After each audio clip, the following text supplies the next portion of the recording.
રક્ષાબેન D Solanki આજે બનાવશું આપણે મોતીચૂરના લાડુ। તો એના માટે આપણે ચાળીને ઝીણાનો લોટ લીધો છે, 2 વાટકા ખાંડ લીધી છે, કડશે તો પાછી નાખશું, એલચી પાવડર લીધો છે અને ફૂડ કલર લીધો છે। તેલ લેશું અને પાણી લેશું તો બનાવવાની શરૂઆત કરશું। તો આપણે બનાવવાની શરૂઆત કરશું તો પહેલા સાહણી બનાવી લેશું। 2 વાટકી ખાંડ નાખું છું,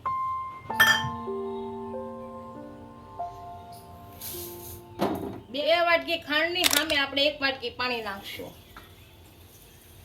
અને ગરમ કરવા મૂકી દઈશું।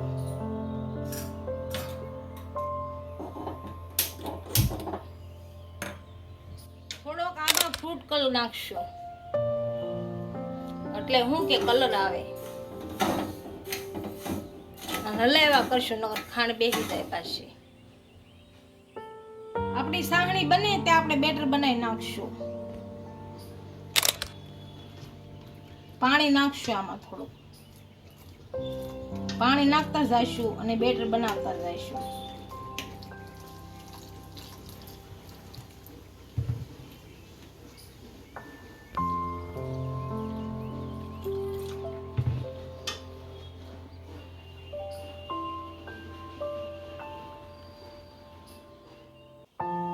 આપણું બેટર તૈયાર થઈ ગયું છે, આમાં થોડો ખાવાનો કલર નાખશું।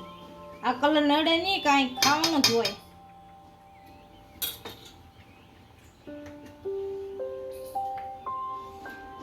હજી હલાવશું થોડુંક।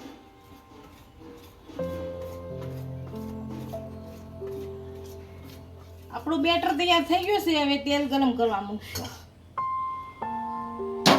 બકડિયું મૂકશું।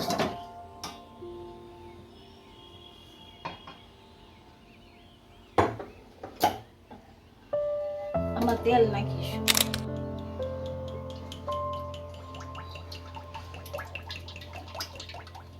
આપણી સાહણી શેષ ગરમ થઈ ગઈ છે, આમાં એલચી પાવડર નાખશું અને લઈ નાખશું। હવે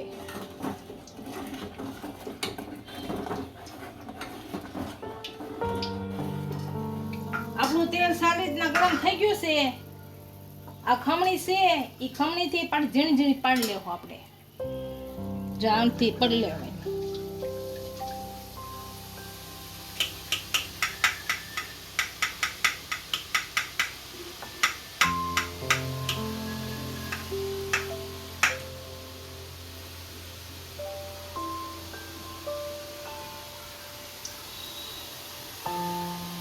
આ રીતની પાડી લેવાની, આપણે આ રીતની ઝીણી ઝીણી ગુંદી પાડી લેવું બધાયની, બધી આ રીતે પાડવાની।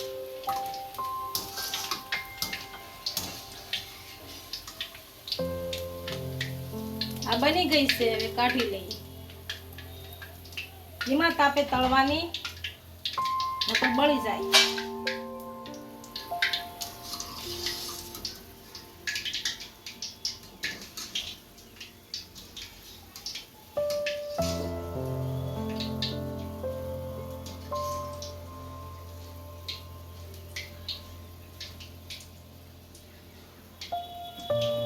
બધી આ રીતે પાડી દઈશું। મેં ખમણીથી પાડી, તમે કોઈ પણ વસ્તુથી પાડી શકો, ઝારો હોય તો ઝારાથી પાડી શકો।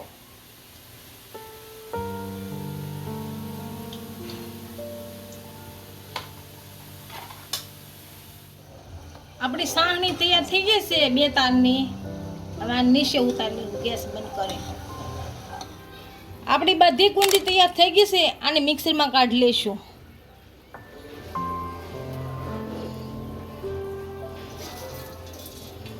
બહુ ઝીણી નથી કરવાની,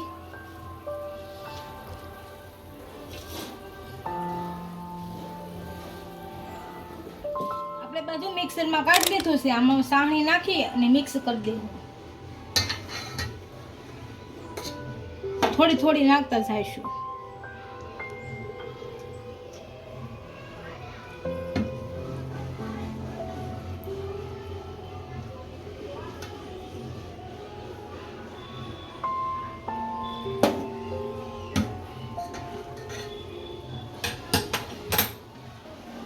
આ મિક્સ કરી લીધું છે, આ લાડવા વાળી લઈશું આપણે।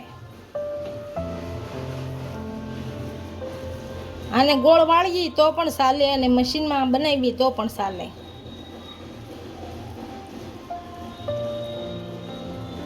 આ રીતના વાળવાના ગોળ. આ રીતના બધા વાળી લેશું. આપણા મોતીસૂરના લાડુ તૈયાર થઈ ગયા છે. એને હવે આપણે સર્વ કરી લઈશું.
ઇન્સ્ટાગ્રામ અને ફેસબુક પર ફોલો કરી દેજો. મળીએ નવા વિડીયો સાથે.